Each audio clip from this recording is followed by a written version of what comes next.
on Covey Road. We're looking for Upson Road, which is the location of the Seventh-day Baptist Cemetery. That road is a little uneven here. Passing foot right now. The New Britain Department of Public Works, if I'm not mistaken, is active around here. We just saw the Connecticut State DEP have a station just down the road here. This is a wetland, which is the reason why we're going into Covey Road. With all the snow melting, it's obviously going to make possibility of Upson Road very dicey. It's a bit of travel. But nevertheless, we'll see what the conditions are like and make a decision. You see, we still have snow down here in Connecticut, and after the tremendous rain that we experienced the past few days. So we're going to make the turn here. Might be very close to it. Going back to you. So here on Upson Road, they've actually closed off the road. It is closed for travel. We're gonna hike it on foot here. There are a lot of state vehicles here. This is right on the border of the watershed, public watershed for, I believe it would be New Britain. So we're just gonna hike it here on foot here, unless we get stopped. Probably a good idea that we don't drive in because of the dampness. We don't know. We don't want to get stuck here. But we believe the Seventh-day Baptist Cemetery is right along this road here, and we will try to honor the no trespassing signs as best as we can, and also exploring some of the legends. I think I can actually see the cemetery right here as we approach it. So here's the cemetery. It's it's known as the Green Lady Cemetery, kind of offhanded. You can see the no trespassing signs here. I think we're going to be able to get in and just take a quick look around, as long as there's no police here. Bordering on either side are swamplands. Let's take a quick look around here. You can see the car right at the intersection there. See, the snow completely covers most of the cemetery. It looks like a standard historical cemetery. You're bounded by a stone wall here. We got an embankment here of snow. Public Works passing by. It is extremely muddy here. Now, the reason for the no trespassing signs is this is a heavily vandalized cemetery.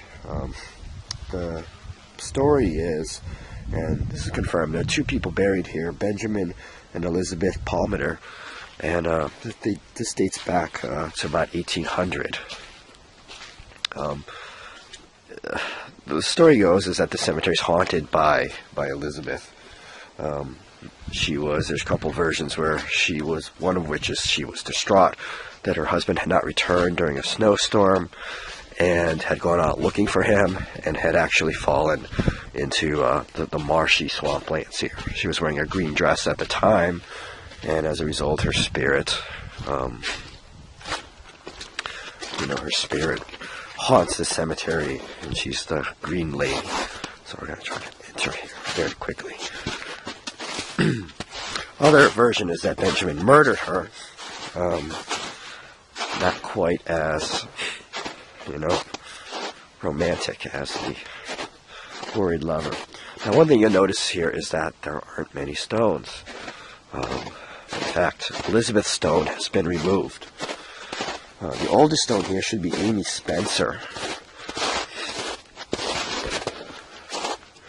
Here's one here. Died October 7th. I believe this one has actually been identified here. Let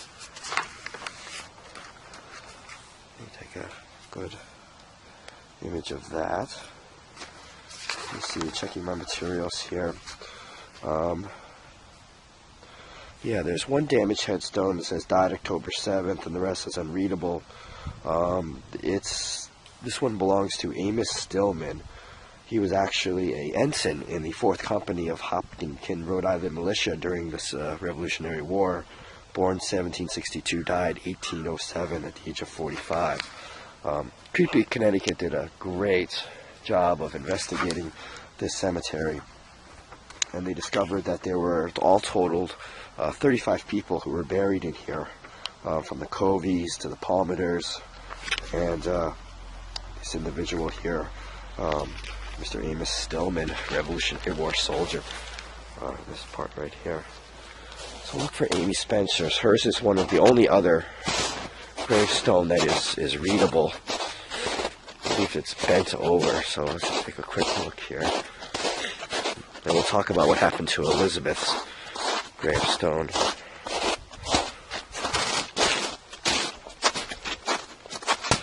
You can see here there's one very weathered stone.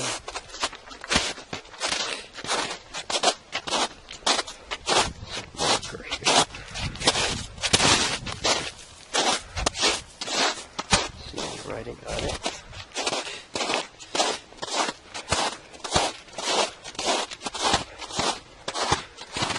This one has been broken in half. The cemetery is heavily vandalized. See that? There's not actually much here. Here you can see a stone that has been removed. This could very well have been the placement of Elizabeth's stone. What happened was people came here expecting to see the Green Lady, and as a result what happened was they started knocking over stones, vandalizing the area, and so they put up the no trespassing signs, which we are technically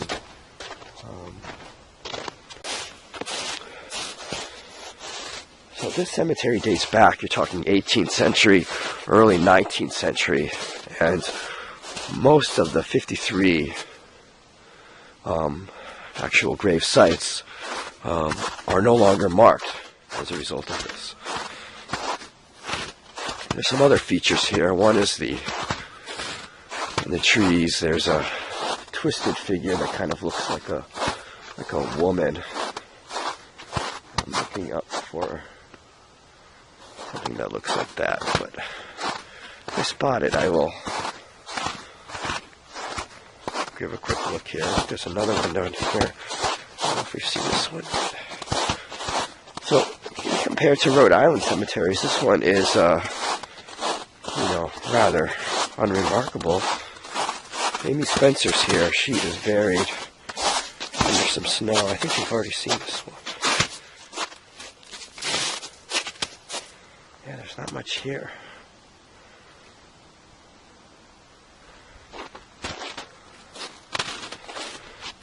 See the Revolutionary War soldier. Ooh. Pardon me. So it's bounded by this rock wall. Rock stone wall here, and no trespassing signs everywhere. Obviously, they don't want people messing around. So let me take a look around for some of these other features.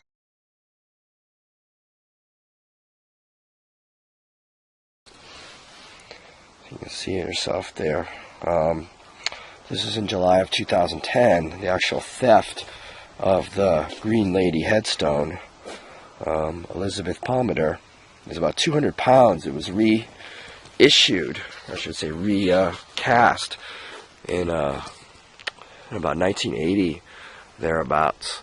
And they replaced it because the other one had been vandalized so badly over the years.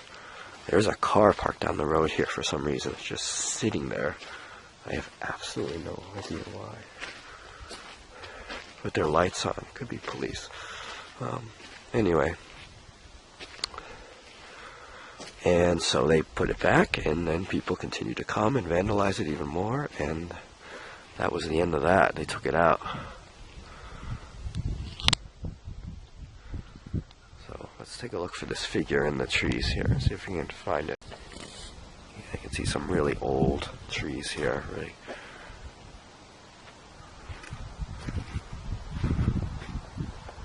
I don't see any lady in the tree.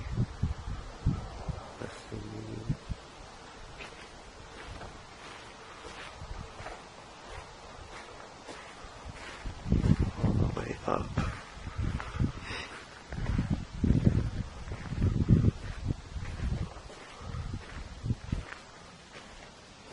curious who this car is.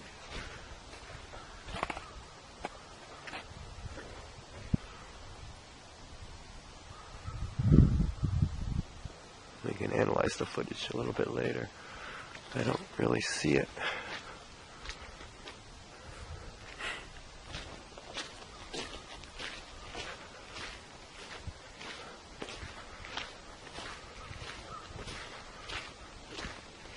Could obviously be trees on the periphery here. Back in. I think that could very well be police over there. Alright. So, Miss Elisabeth Palmiter and her husband Benjamin.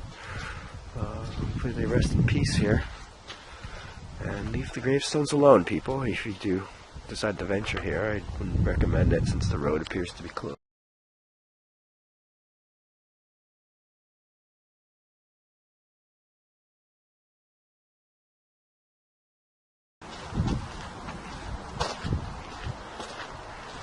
So down here on Upson Road, there is supposedly part of a foundation, and this sure as heck looks like it. We're not going to enter. You can see the stone, you can see the shape of it. I believe Creepy Connecticut believes this was part of a barn or a stable. So there was housing here. They're a little snow covered. Let's go to the other side here. So there was the remains of there was a farm out here in this swamp. And you can see right through, zoom in a little bit. Most likely that's crafted stone. Easy to miss. We're kidding. You can see it was built right into this hill right here. Was it the Palmiters or was it someone else? I don't know, but it's important to note that the other access point to this road was also blocked.